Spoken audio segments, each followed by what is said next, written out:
So we were talking about the New Deal and got to essentially the conclusion of that. The New Deal sort of petered out towards the end of Roosevelt's second term because another giant issue arose on the landscape. But before we move on to that other issue, I want to talk about the very profound impact that the New Deal and the Great Depression had on American politics and the economy. After Roosevelt, the president will permanently be the center of power in government, not the Congress, as mandated, I think, by the Constitution. Much of the New Deal remains in place in spite of repeated efforts on the part of conservatives in particular, and some people in the Democratic Party who are called neoliberals who want to transition to a freer market instead of government regulation. There have been attempts to chip away at the New Deal. Nevertheless, much of the New Deal remains in place. Those programs that benefit the middle class in particular, like Social Security, federal housing loan programs, have been supplemented by initiatives by later Democratic presidents building on the tradition of the New Deal. Programs like aid for college, student aid, housing for veterans, Medicare, Medicaid, etc. These programs for the next 4 decades, from the 1930s to the 1970s, are going to create a solid base for the Democratic Party in the middle class and in the working class. And the Democratic Party will be the normal majority party in the Congress. They will dominate the presidency during these years, and they will dominate at the state and local level as well. So it's not until the late 1960s, really, that the Republican Party becomes a party almost exclusively of white people. The Democratic Party has a diverse coalition up until the beginning of the 1950s. It begins to fragment. 1960s, you begin to see white Southerners drift away from the Democratic Party. But that large New Deal coalition holds together remarkably well for a very long time. It really is going to be, when we get to the 1960s, when we have the end of the Vietnam War, we have continuing economic inequality between African Americans and whites. We begin to have anger in the white community, backlash over school integration. We have race riots sparked by rage over police brutality and continuing economic inequality in those communities, school busing. Those issues fragment the New Deal coalition. And you have a realignment that begins in the 70s, with really starting with the election of Richard Nixon in 1968, that creates the reality we live in today politically, where you have an almost entirely white Republican Party and the Democratic Party, which had been the party of slave owners and then segregationists, becoming the party of African Americans, Latinos, the LGBT community, immigrants, and so on. Democratic Party far more diverse. The Republican Party becomes an all-white party almost after this New Deal coalition fragments.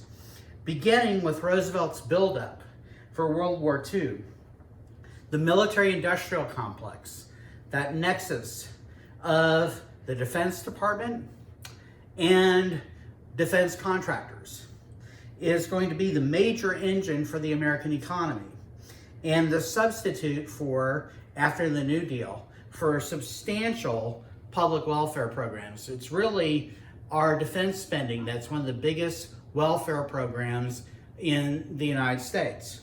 The American government, almost permanently from the New Deal on, commits to basically permanently deficit spending for an increasingly large number of years, justified first by World War II, then by the Cold War with the Soviet Union, the confrontation with the Soviets for world domination that aims to avoid a hot war in which there are casualties, and then a number of hot wars in Korea, Vietnam, the Persian Gulf, Afghanistan, elsewhere in the Middle East. The beginning of a permanent, large military establishment is going to happen in the aftermath of the New Deal as Roosevelt makes a big transition. And he uses this phrase himself. He talks about how he has to move from being, when World War II starts, Dr. New Deal, dealing with the economy, to Dr. Win the War. And he's talking about World War II. There's even a cartoon here that shows how the New Deal becomes an old priority. It's basically abandoned.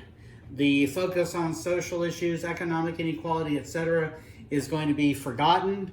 This is a donkey that's representative of the Democratic Party, has New Deal labeled on its rear. It's bandaged up, and some of the political figures like Harry Hopkins and William Wallace and Harold Ickes, they're riding it. They were associated with the New Deal. Franklin Roosevelt's here, and he's in a car, much faster vehicle, obviously, saying we've got to transition to focus on winning the war against the Axis powers.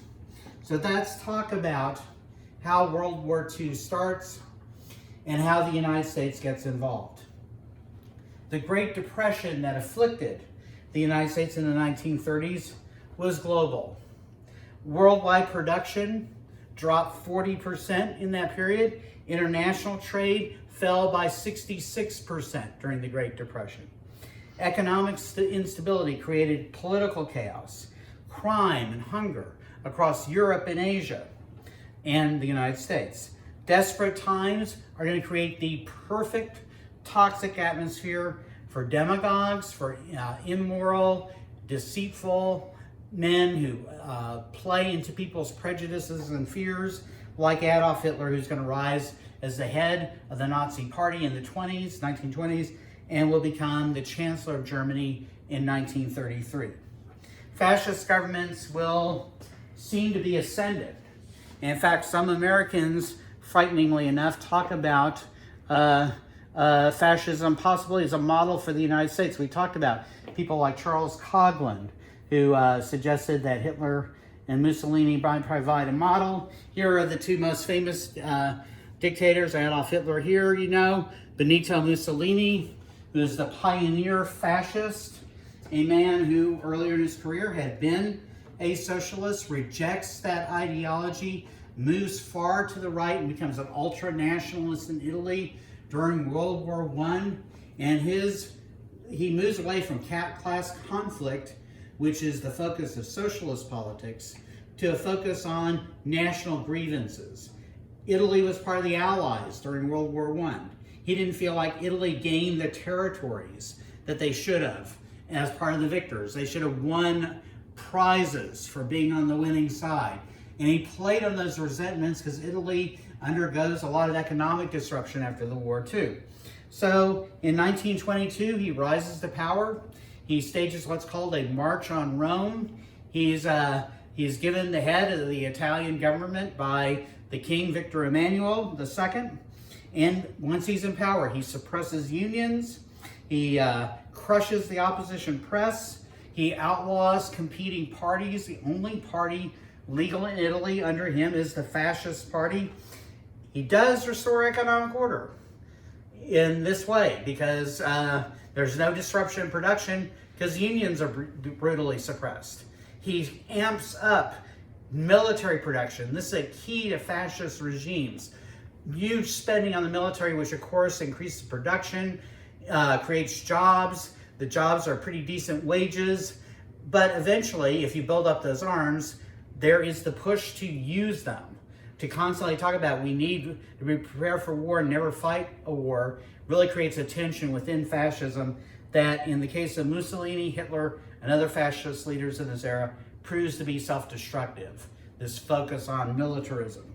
He proclaims the superiority of the Italian race, and he declares that he will build a new Roman Empire. And so, with the military budget as an economic stimulus, he then starts his rather shabby empire building. 1935, he invades Ethiopia. The Italians have a colony on the east coast of Africa, Somalia. Somaliland, it's called at that point. They invade Ethiopia, which is a poor country that cannot nearly keep up with the armaments, the technology. It doesn't have an air force like Italy. It proves to be a tougher battle. And by the way, the Ethiopians had beaten the Italians in a couple of wars before this one. And so part of this is revenge against a nation of black people that, you know, seem to shake the confidence of the Italians, their belief in themselves as a superior race. He conquers Ethiopia and the League of Nations, which have been created to prevent aggression and to guarantee the sovereignty of other nations, stood by and did nothing. Now in Germany, we talked about this before. We talked about how the Allies, after World War I, demand these huge payments for reparations. The Allies, Britain and France primarily, held Germany exclusively responsible for the war and demanded that Germany pays millions of dollars to England and France for damages done those countries by the war. And so the German government responds in part by printing lots of money, which devalues the currency, causes what's called hyperinflation. These are Germans in the early 1920s carrying home their pay. That's what, or carrying it to stores, carrying it to banks. They use these, basically these laundry tubs to carry the money. This is how little the money is worth. That gives you a visual illustration of how staggering the inflation was. The war reduces Germans to high unemployment, poverty. I mentioned that there are even instances of cannibalism right after World War I because of the blockade the British put on the country. 700,000 people dying of starvation one year after World War I. Well, Hitler is going to appeal to many Germans by offering a simple explanation for why the country is suffering. The Nazi Party declared, through Hitler, that Germany's economic turmoil had been caused by a conspiracy launched by Jews as part of their push to conquer the world. And they saw Germans, and the Germans, particularly Nazis, are beginning to refer to themselves as Aryans. They believe that they are part of a racial group that had created civilization everywhere on Earth. And to Hitler, there were two major races battling for world supremacy: Aryans and Jews. Civilization creators, and he depicted Jews as parasites living off the civilizations that Aryans had created.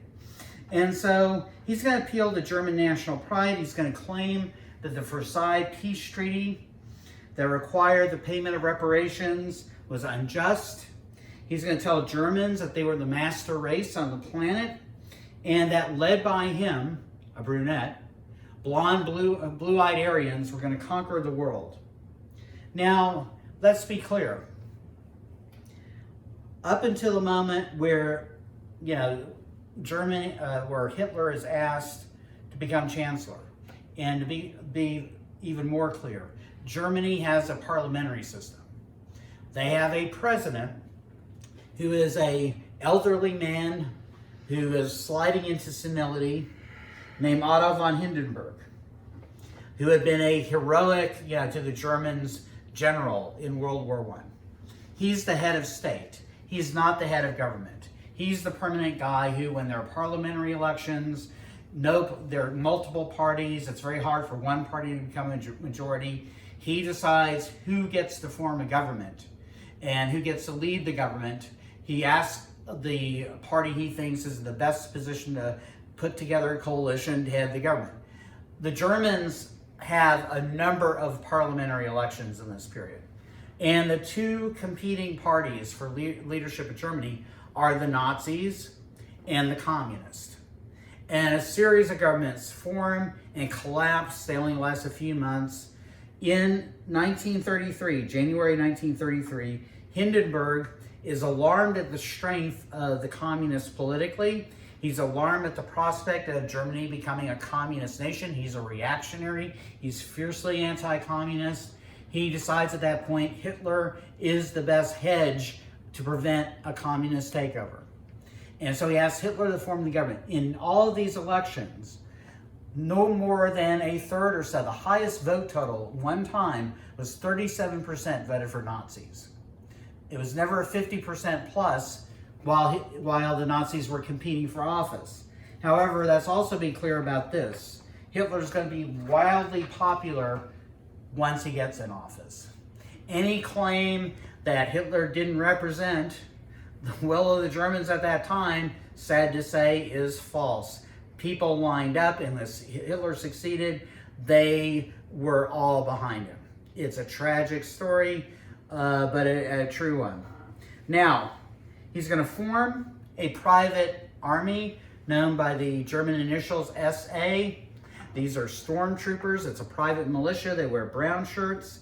And they physically beat and kill communists on the streets as the communists and Nazis are fighting for power. The communists have their own private military or militia they fight in there.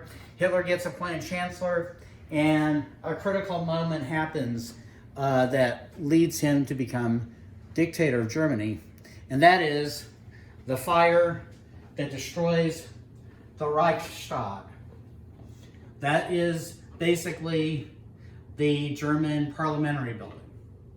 It is set on fire. There are a lot of stories, some historians speculate, that the Nazis might have set the Reichstag on fire themselves. It's controversial who the arsonist was. But this gives Hitler everything he needs. He goes to Hindenburg and he declares a state of emergency. Other parties are outlawed. Opposition newspapers are shut down, and anyone Hitler perceives as an enemy is jailed, and in many cases, even then, executed. And then when Hindenburg dies, he's an elderly man, Hitler basically has a referendum, and he's elected not only the Chancellor of Germany, but the President of Germany. He becomes the head of state. And that's where he assumes the title that everyone calls him in Germany, a Führer, which means leader. Just like Mussolini in Italy is called El Duce, which means the leader. Radio and movies become a medium for Nazi propaganda, and the country sinks into a frenzy of militarism and Jew hating. And Hitler begins to do this. And these moves increases popularity. He violates the Versailles Treaty repeatedly. He begins building up the German military. The Versailles Treaty set a small limit on how many troops Germans could have. He far exceeds that. The British and the French don't intervene. He stockpiles weapons. That's also prohibited. Again, no response. The German army soon is going to be 500,000 men strong. And you might ask at this point, having gone through World War I, why are the British and the French so reluctant while Germany is still in a relatively weak position to do anything? It's because they had gone through the horrors of World War I. A war that had become a meat grinder, a destroyer of millions of lives, and they couldn't conceive of doing that again. And they underestimated how sinister the Nazi movement was in terms of its intentions, not only towards its own people, but towards the rest of the world. And so they chose to avoid war if they could, and they thought it would work. They had faith. It's easy to see now. It's a mistake. It wasn't so easy then.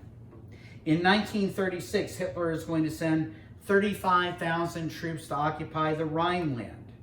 That's a region bordering France that had been declared a demilitarized zone by the Versailles Treaty. There weren't supposed to be any German troops there. He sends the troops there and they occupy it. And then a terrible event happens in the nation of Spain. You have a democratic government in Spain. By the way, there's Hitler and there's Hindenburg. I mentioned him. You see all his decorations, his Iron Cross. Hitler, by the way, in the First World War, won 2 Iron Crosses. Those are That's a German equivalent of the Medal of Honor in the United States. And Hitler comes to the aid of this man, Francisco Franco. Spain had been a democratic government, and the Spanish Republic had replaced a monarchy. There were a lot of traditionalists in Spain, very conservative Catholics, who revered the monarchy, the institution of the monarchy, who despised the Spanish Republican government because it was socialist. And this general commits treason, Francisco Franco. He's leading troops in Spanish Morocco. He goes with them to invade his homeland. They cross into Spain from across the Mediterranean. They go into Spain. A civil war ensues. And in that civil war, Franco is going to get aid from Hitler and Mussolini. They'll send troops. And in fact, the Germans and the Italians get to try out all their new weapons. They get to try out all kinds of new tactics. The German Air Force, which really greatly expanded from World War I, the Luftwaffe, bombs Spanish villages, Spanish towns. Spaniards are massacred by Germans and Italians. And Franco, they're supporting Franco, and Franco is going to win the war. What does the rest of the world do? The Soviet Union sends troops, volunteers, to fight on the side of the Republic. Britain, France, the United States stay out of the war. There are volunteer Americans who call themselves the Abe Lincoln Brigade, who go and fight in Spain on the side of the Republic. They fight bravely. They're on the losing side. And after World War II, when there's a panic about communism, panic that the communists are going to take over, these Americans who fought in the Abe Lincoln Brigade, who were the first to fight Hitler in combat, are going to be accused of being communist and are going to be persecuted in the United States. So we have Franco seize power in Spain, and he remains in power. He does one very smart thing. He chooses not to get involved in World War II, and because of that, he actually survives the war. And after the war, he becomes a U.S. ally. Why? Because he's anti-communist. His former ally of Hitler is an ally of the United States in the Cold War against the Soviet Union. He is dictator of Spain until 1975. Now, at that point, Germany and Italy enter into a formal alliance. They call it the Rome-Berlin Axis. If you've heard of the Axis powers in World War II, that's the idea that they're saying basically, the planet spins on an axis. The new axis the planet spins on is the line from Rome to Berlin. And eventually, that axis is going to be joined by another fascist state, Japan, that we'll talk about in a second. It's at this point that Hitler is willing to implement his program of what in German is called Lebensraum.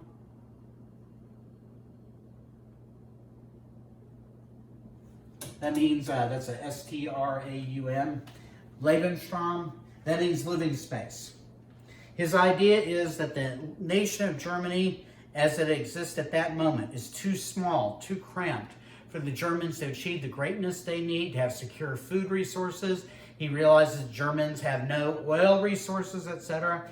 And when he read this book, Mein Kampf, meaning My Struggle, when he's in prison for trying to overthrow the German government in 1923, he said in that book that he intended Eastern Europe to be German territory. Poland, Russia, the Ukraine. He saw those people living in these nations as by their nature slaves. And his vision was to eliminate Jews and then to use Slavs, people of Eastern Europe, as slave labor to work and create labor for Germans who would then colonize these areas, move out there. Germany would expand into much of what is Russia today. So this is his intention. And he begins to moved in that direction by trying to, in his mind, unite all the German-speaking people that he sees as racially united, other Aryans in Europe under one flag, under his leadership. And so Nazi supporters in Austria are going to overthrow their government, and Hitler will go to Vienna. By the way, Hitler's from Austria. He's a native Austrian. There's a joke in Europe where they say the Germans try to pretend that Hitler was an Austrian and Beethoven was a German. The fact is, Hitler actually was an Austrian who crossed the border into Germany in order to serve in the German army there. He takes over Austria. Austria becomes part of Germany. That nation disappears. He has the support of the Austrian people. Here he is as a parade's marching by, giving them the fascist salute. That's based on a salute Romans gave in the ancient Roman Empire. And Austria is filled with Nazis. This is not a controversial move in Austria.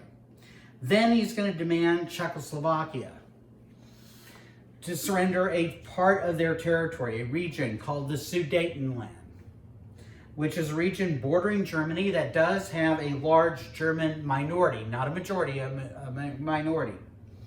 Now, the British and the French have been passively sitting by as Hitler over and over again violated the terms of the Versailles Treaty. They had signed a treaty, however, that they were going to protect Czechoslovakia. They were going to stand by Czechoslovakia.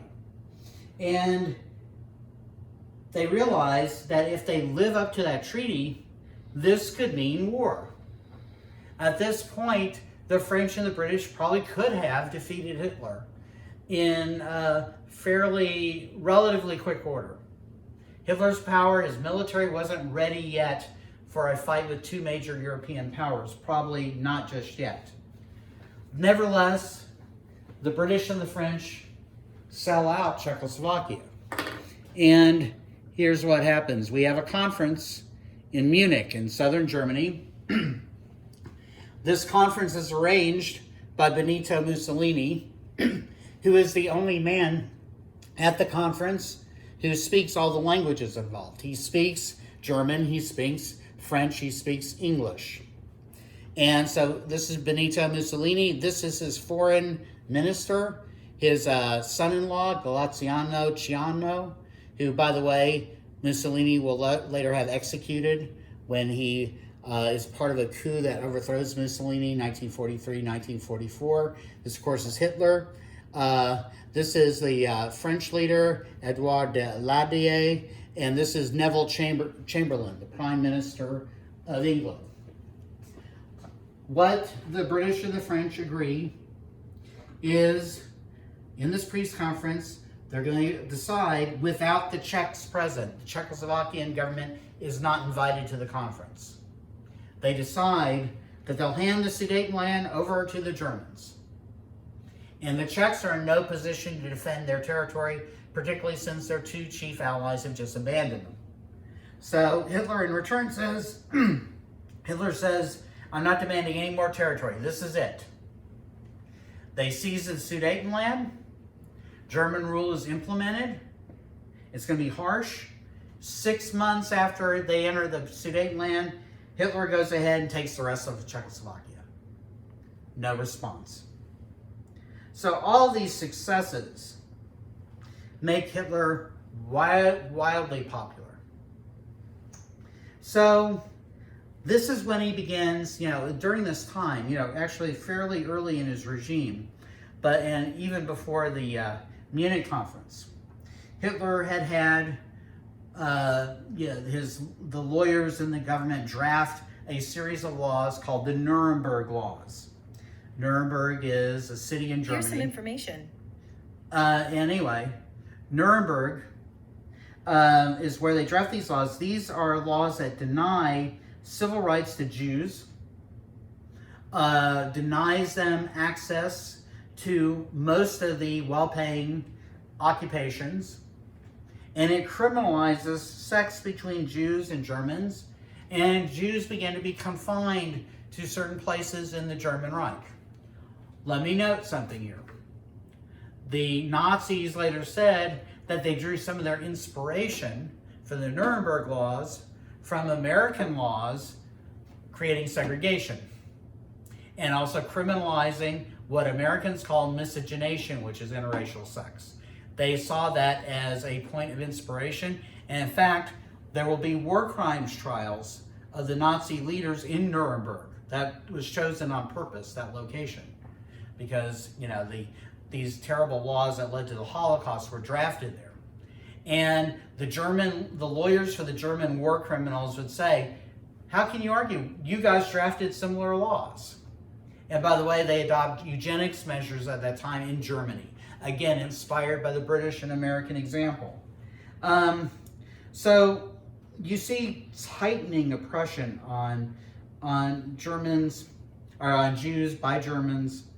And then one of the nightmare events of this period before the war happens, November 9th, 1938, there's an assassination of a Nazi official, and Nazi stormtroopers are going to go on a rampage aided by German mobs, where they're going to conduct mass arrests of Jews, beating them, killing them, burning synagogues to the ground, smashing the windows of Jewish-owned shops, hospitals, and even orphanages.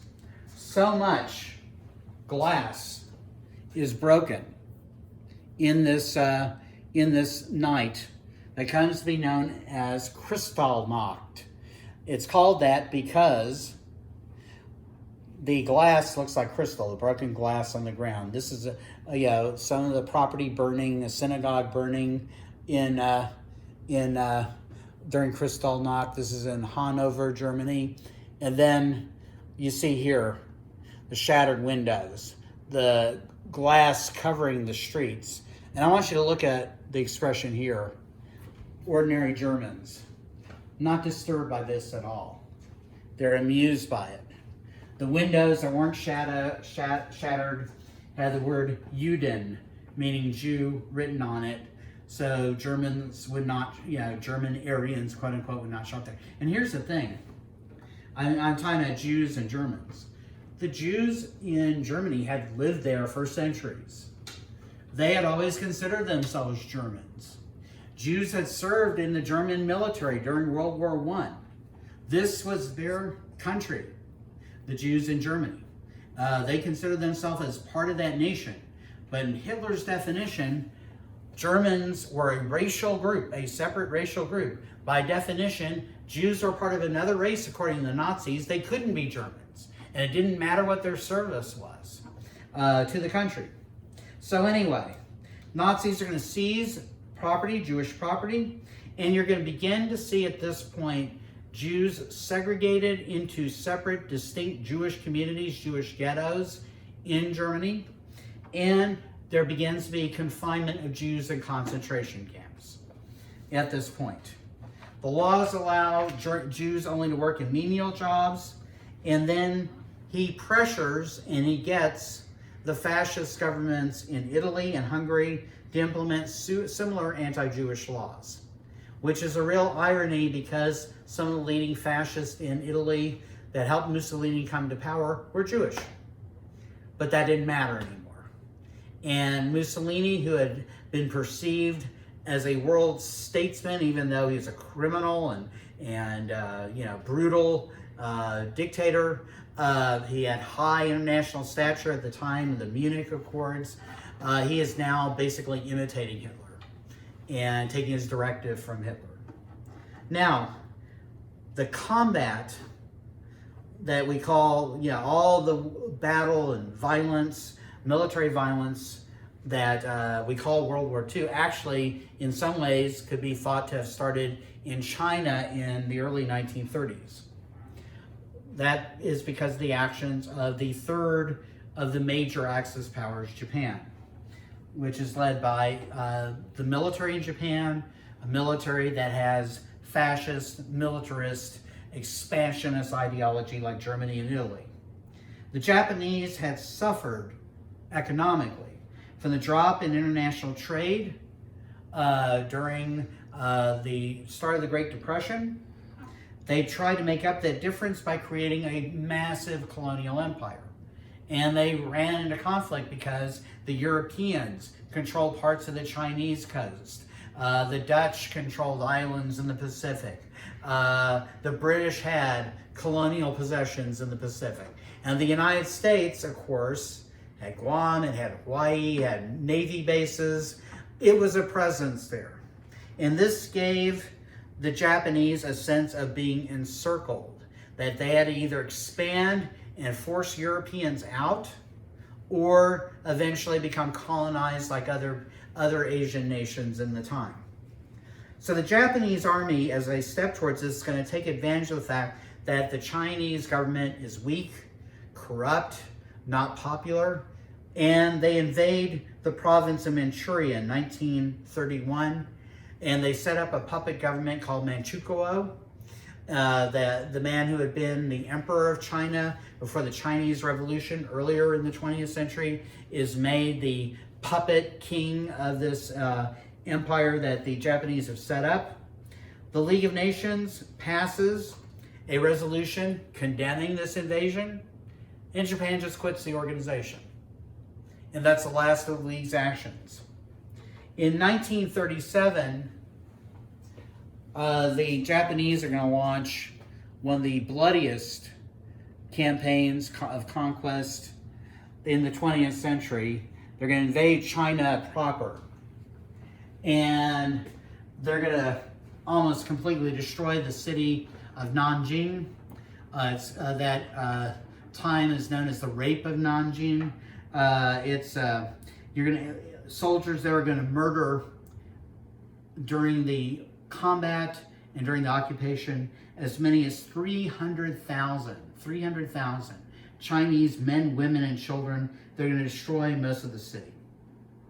Now, Americans tried very hard to ignore the events in Europe and Asia. As I said, they're really disillusioned after World War I. So many of them lost loved ones in World War I. They couldn't see that was for any good purpose. So many soldiers came home mentally scarred. Many of them are missing limbs, suffering permanent traumatic stress disorder.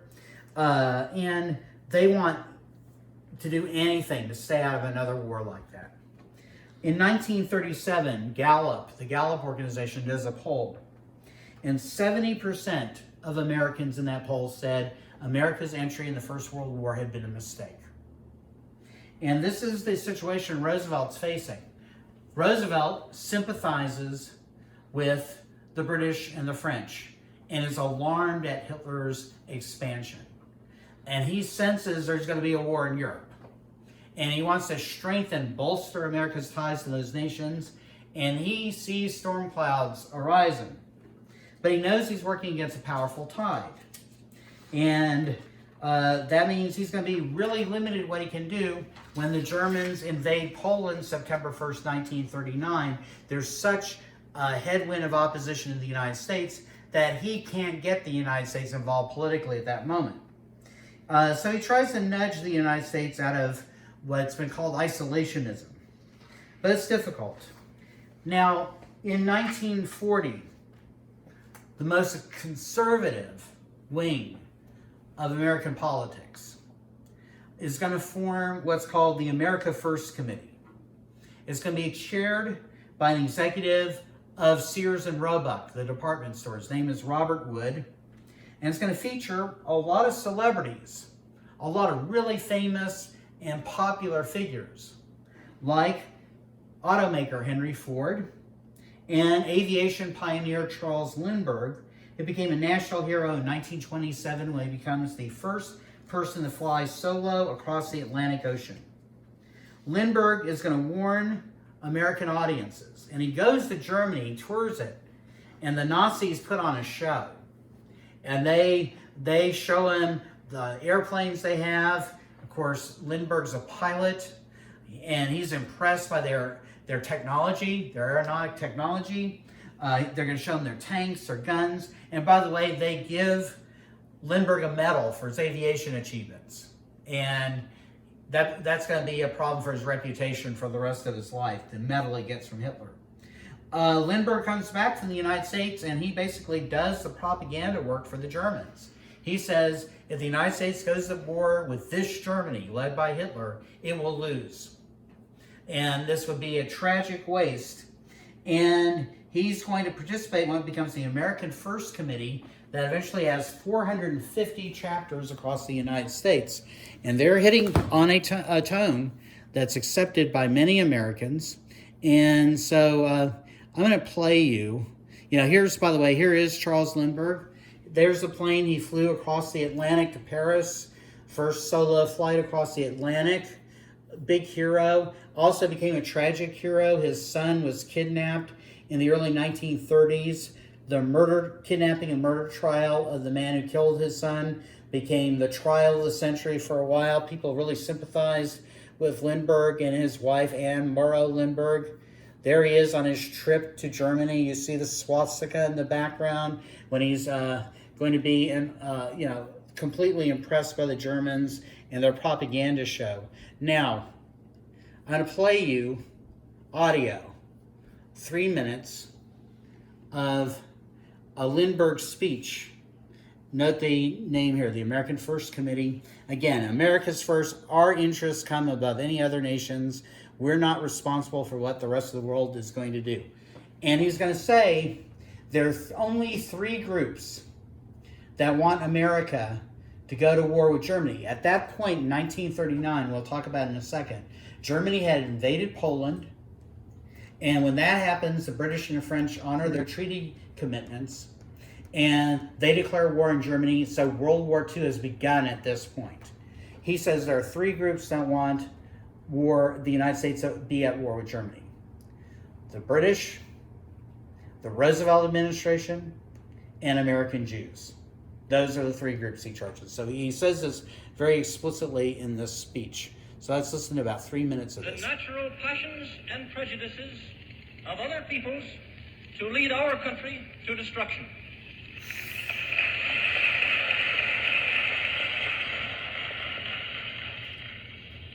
The Roosevelt administration is the 3rd powerful group which has been carrying this country toward war.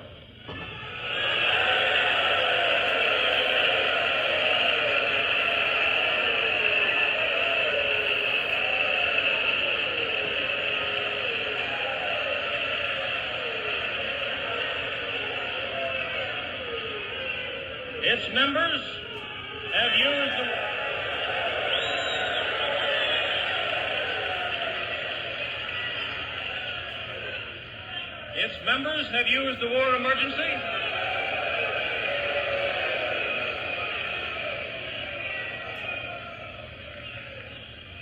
members have used the war emergency to obtain a 3rd presidential term for the first time in American history. They have used the war to add unlimited billions to a debt which was already the highest we have ever known. And they have used the war to justify the restriction of congressional power and the assumption of dictatorial procedures on the part of the president and his appointees.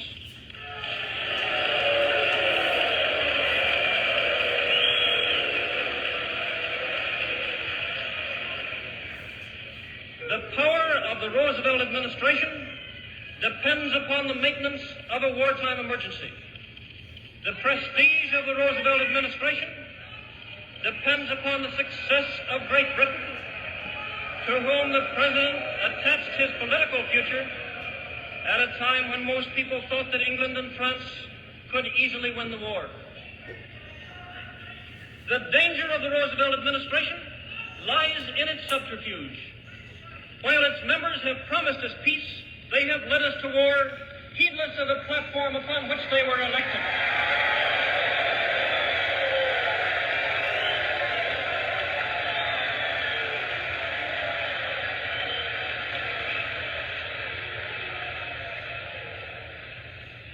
In selecting these 3 groups as the major agitators for war, I have included only those whose support is essential to the war party.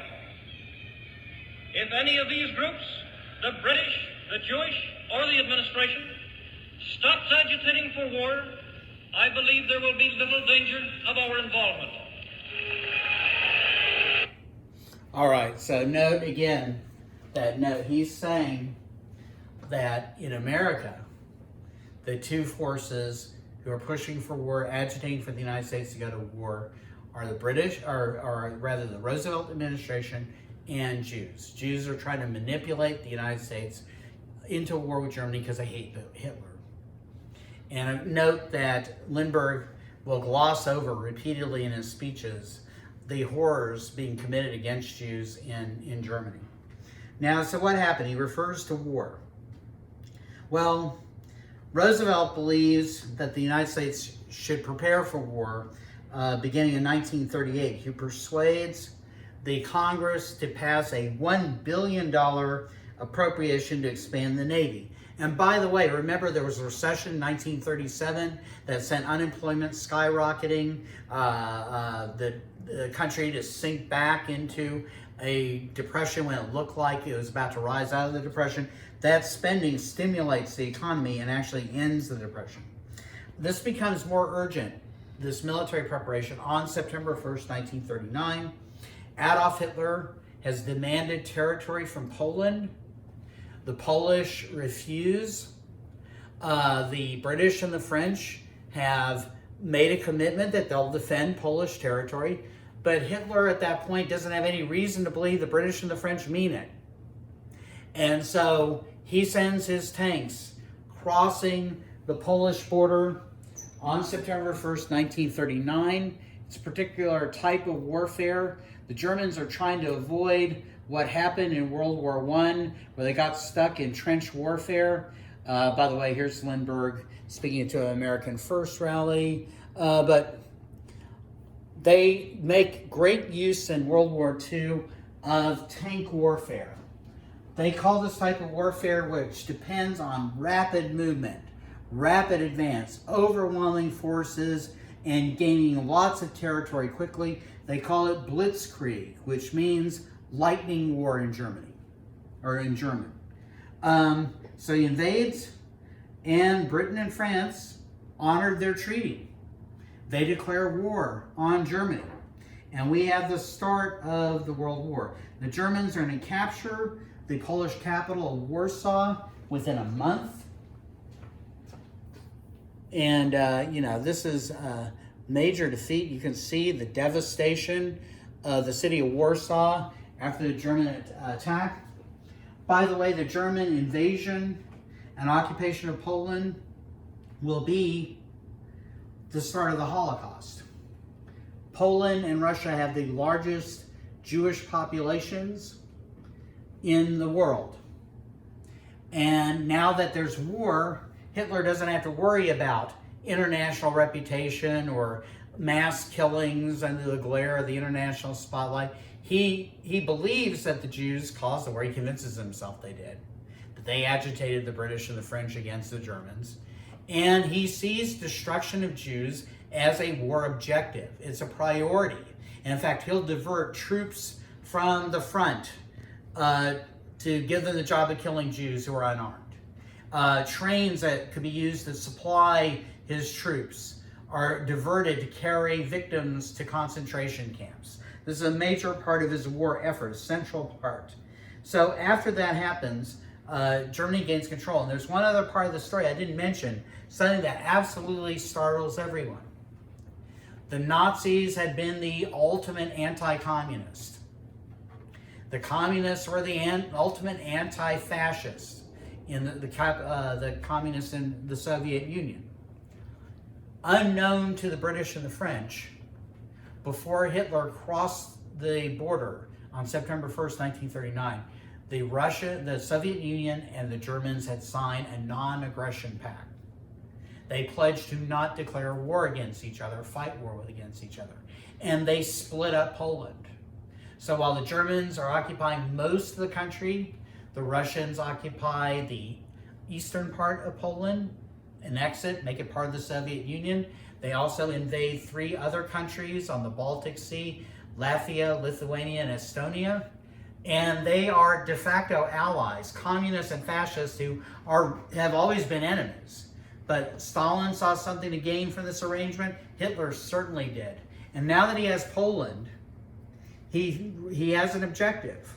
He always had the objective to invade the Soviet Union. But before he's willing to do that and stab Stalin in the back after this treaty, he has to knock the British and the French out of the war. But that's going to be difficult to do. So you have a period where nothing happens in the war in terms of combat. And the forces face each other. And they stay there. And this is a period that comes to be known as the Sitzkrieg, the opposite of Blitzkrieg. And it's during this period that the United States is trying to figure out what to do. Roosevelt definitely wants to come to the aid of the British. I'll finish in a couple of minutes here. Hitler is banking on the United States staying out of the war. And his hope is once he knocks the French and the British out, he turns his attention to the Soviet Union. The Soviet Union is going to be his breadbasket. That's what's going to feed this giant German empire, which will dominate the world. Before he can launch his surprise attack, however, like I said, he has to knock out these Western allies. So he launches an attack simultaneously Netherlands, Belgium, and then invades northern France.